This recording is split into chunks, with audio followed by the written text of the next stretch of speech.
questions. We're interested in what you think. This question concerns this nice bottle of champagne I have here. Millesime 2005, it's a good year, genuinely nice vintage bottle. These people think they're about to use slow, sensible System 2 to make a rational decision about how much they would pay for a bottle of champagne. But what they don't know is that their decision will actually be taken totally without their knowledge by their hidden, fast autopilot, System 1. And with the help of a bag of ping-pong balls, we can influence that decision. I've got a set of numbered balls here from 1 to 100 in this bag. I'd like you to reach in and draw one out at random for me, if you would. First, they've got to choose a ball. Number says 10. 10. 10. 10. They think it's a random number, but in fact it's rigged. All the balls are marked with the low number 10. This experiment is all about the thoughtless creation of habits. It's about how we make one decision and then other decisions follow it as if the first decision was actually meaningful. All right.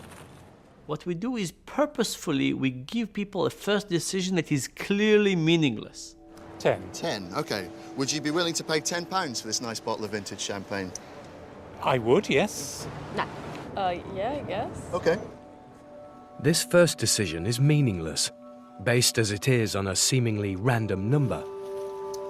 But what it does do is lodge the low number 10 in their heads. Would you buy it for £10? Yes, I would. Yes. You would? OK.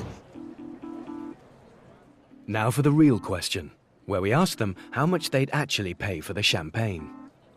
What's the maximum amount you think you'd be willing to pay? 20? OK. £7. £7, OK. Probably £10. A range of fairly low offers. But what happens if we prime people with a much higher number, 65 instead of 10?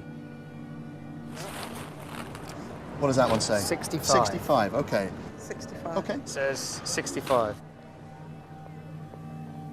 How will this affect the price people are prepared to pay? What's the maximum you would be willing to pay for this bottle of champagne? 40? £45. 45, OK. 50. 40 quid? OK. £50? £50? Yeah, I'd pay between 50 and 80 pounds, I guess. Between 50 and 80? Yeah. Logic has gone out the window. The price people are prepared to pay is influenced by nothing more than a number written on a ping-pong ball.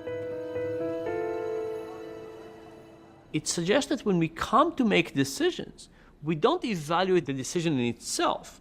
Instead, what we do is we try to look at other similar decisions we've made in the past, and we take those decisions as if they were good decisions.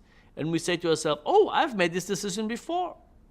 Clearly, I don't need to go ahead and solve this decision. Let me just use what I did before and repeat it, maybe with some modifications.